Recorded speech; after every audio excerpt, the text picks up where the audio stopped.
This is not the first time that former President Jacob Zuma has been in jail. This time, though, is slightly different from the decade that he served under the apartheid regime. In fact, it is vastly different.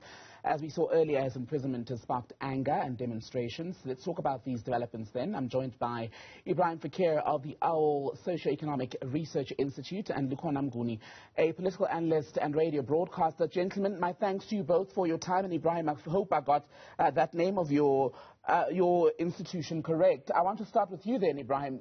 What we are seeing this week, these protests for the release of former President Jacob Zuma, is this part of the political mastery and tactics that he's often praised for? Well, on the contrary, I think it's an act of desperation. And, you know, to the extent that we assume that there is a political hand that motivates this, it clearly can't be a calculated move. It is calculated only to the extent that there is thinking which suggests that once we reach the end of every legal and political option, we will then try to stoke mass insurrection. But mass is an inappropriate word in this case. It's not mass. It's restricted to a small pocket in society. Its consequences and effects may be widespread. That's incredibly debilitating for society as a whole. But the support and the people who are a part of this process are in fact quite a small bunch, relatively speaking. So I don't think it's calculated. I don't think it's a deliberated chess move. It's deliberated in the sense that it's a last act of desperation. And Lukhona, former President Jacob Zuma, one of his previous legal representatives, has famously quoted saying that they will fight everywhere, including in the streets. We're likely seeing that this week. But is there not a danger in underestimating what we are seeing just because it is sporadic and limited to very small groups at this stage? Well, good morning, Tembegile. I do think that it's not for us, at least as citizens, to worry the most about this. It is for the law enforcement agencies, the intelligence units in the country to put important resources to make sure that they are ahead of the curve, if we were to put it that way, of all these demonstrations that we are seeing in order to safeguard, but also identify the elements that are, coordinating these efforts. But I have to agree with Ebrahim in the sense that there isn't even a public leadership that owns these incidents. They are so sporadic and unowned in the public domain that, in fact, you have to worry about their viability and sustainability. It may be that for the next few days they will hold, but any anarchist movement that doesn't have public champions tend to lose steam because, everybody is condemning it in public and not owning its actions and acts. Therefore, what is the incentive for those participating to participate if there isn't a broad appeal of leadership in society? So I do think that, some people have found a soft target in this atmosphere that we are in. Tembegile, lawlessness is an important part of South Africa's life, and some people tend to take advantage of, moments to instigate and institute certain actions that they've been longing to institute for some time. We have been at this point where we are threatened with, making the country ungovernable from time to time as people are dissatisfied with one thing or the other. So you might find that some of the people participating in these actions have nothing to do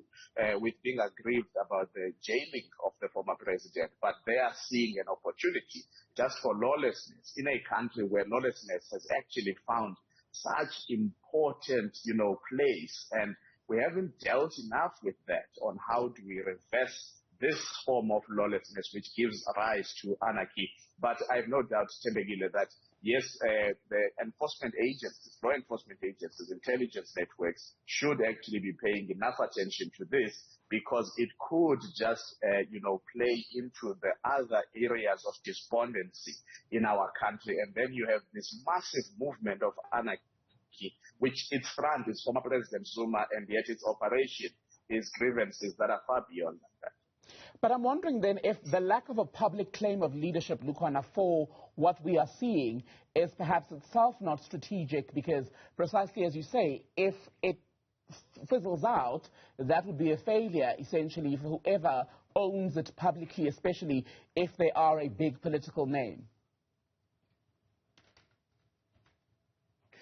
Well, Tebegile, the very absence of that public ownership of these acts, for me, points to the illegitimacy of them and the acceptance that they are illegitimate even by those that might be sustaining them and giving them oxygen.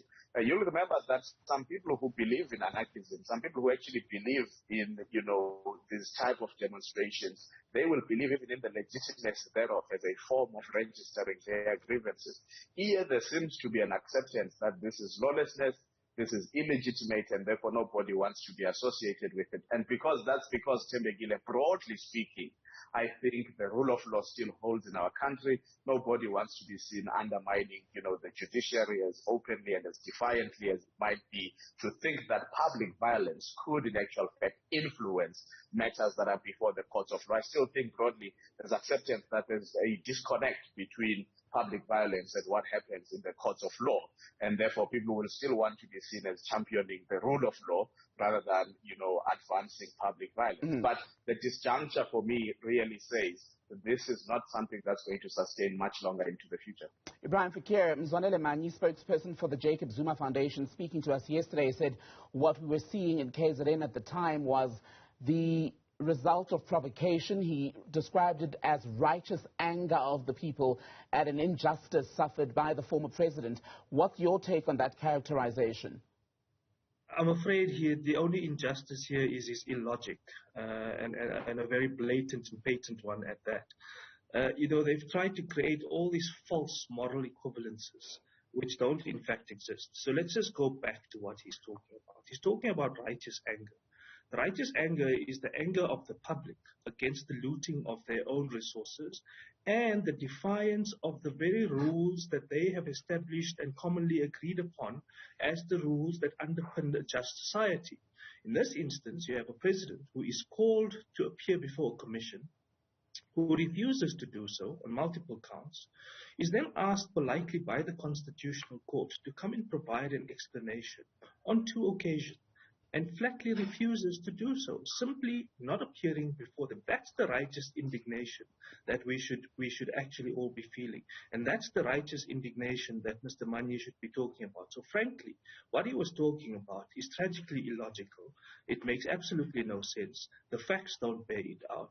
The people on the street, if you ask them, as Lukhona is pointing out, what is the cause of your insurrection? And in many instances, it's issues about service delivery, unaccountable local representatives or public representatives. Now, all of that is being melded into all of this.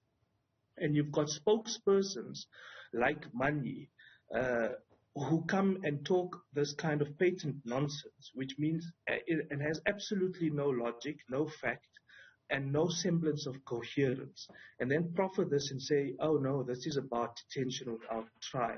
When in fact there was no trial, and there ought not to have been trial, because this is simply a person who refused to appear before the courts. So what is Mr. Manyi talking about? And what are Mr. Zuma's defenders talking about? It's curious, isn't it, Tembekile, that Mr. Zuma himself says nothing about this. There are all kinds of leaks of pictures of him, and we all feel very sorry. I mean, I think it's tragic that a person has reached this level of ignominy, given the amount of sacrifice that person has made for the society. But ignominious it has to be, unfortunately. It's a tragedy that those people who are responsible in leadership don't say anything about this. And unfortunately, I think the president of the country, though he shouldn't be saying anything as president of the ANC to feed into the narrative that there is some factional strife, should, as the head of state, come out quite clearly about what this means, and so should the ANC as the leading party in government. Ebrahim, Lukhona, stand by for us. We want to update everyone watching now on breaking news that are watching out of Town. If you can take those pictures full screen. We're looking at the latest visuals coming to us live from Town in Johannesburg, where we've seen a flare-up in protests. We're told the suspicion is that these are linked to the calls for former President Jacob Zuma's release, those that have begun in KwaZulu-Natal at the end of last week. Now the scene in Town, where at least one person has been killed. We're told that in the last few moments, rubber bullets were fired. We did see people slowly moving about there. You see police officers as well as reporters walking in what I believe is the direction of the crowd there, where in about half an hour from now, we were told by our reporter Ahmed Kaji that there'd been an apparent lull in the situation. It now appears to have flared up, and as you see there, our breaking news on screen, one person confirmed to have been killed, a police officer shot in Alexandra. That said to have happened overnight into the early hours of this morning. A more peaceful crowd now in picture in JP's town around that infamous hostel. It has been the center in the past of a rather rigorous, if we can describe it that way, demonstrations and protests on various other issues. We're going to continue to show you what's happening in JP's town and continue our conversation with political analyst Lukhona Mnguni and Ebrahim Fakir. And Ebrahim, I want to pick up with Lukhona on the point that you were making about President Cyril Ramaphosa and what he should be doing in this moment. Lukhona, the president did issue a statement yesterday as head of the Republic saying that, yes, people have a right to demonstrate, but it has to be peaceful and there shouldn't be a disruption of other people's lives. Is silence golden for him going forward? Well, Tembegile, I mean, this feeds into a very problematic approach in terms of communications by the president and the presidency in general throughout this current administration.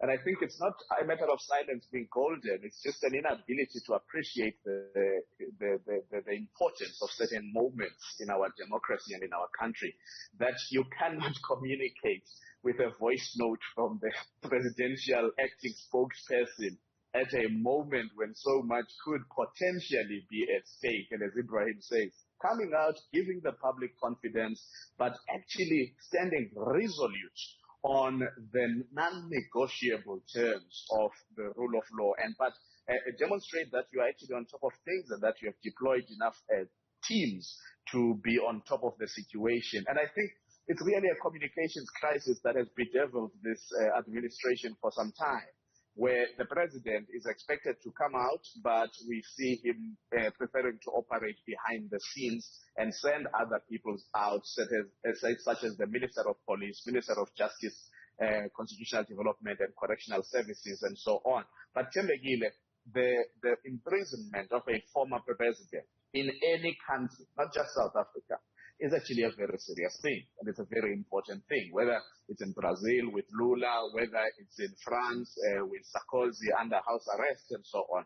These are moments in any country that would materially affect those who are still holding some level of affection towards the former president, because all leaders have some level of constituency or the other. So as the current president, you would have expected him, with all these tinderbox-like possibilities in our country, and knowing the vulnerability, and I think the president at times underestimates the vulnerability of this country to lawlessness, to chaos, at least even if it's in pockets. And in that underestimation, he doesn't take the necessary proactive action. By now, he should have come out, boldly face the country, because some people might also even, allow it to feed into the broader conspiracy that he's behind these things. The president is not the one telling the courts on how to decide. He's not the one sentencing the former president. And that's why it's so important for him as well to come out and face the public without necessarily being seen as though he's feeding into the broader narratives of factions, as